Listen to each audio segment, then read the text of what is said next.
नमस्कार सांग माने देखो आमर आज हम मेथी शाग आउ मटर की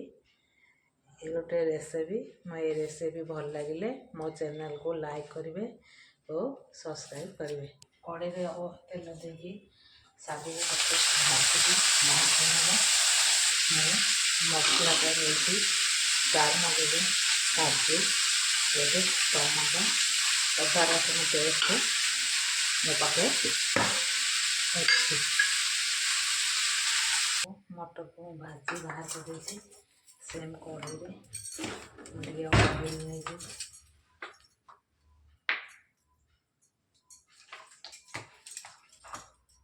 जीरा देगा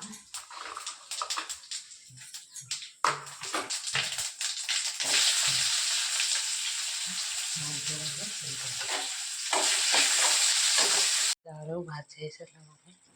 आगे किसी बाटी रखी मसला हलदी पाउडर लंका पाउडर भाजी सब्जी मसला देदेवा कलर आसे ना काश्मीरी लाल मिर्च टे देवा लुण देदेवा ये आलू मटर सब कषा कषि हो सारा पर पानी आम देवा कषि हो सारा देखो पानी देदेवा फाइनल आम रेडी है मेथी मटर तरकारी।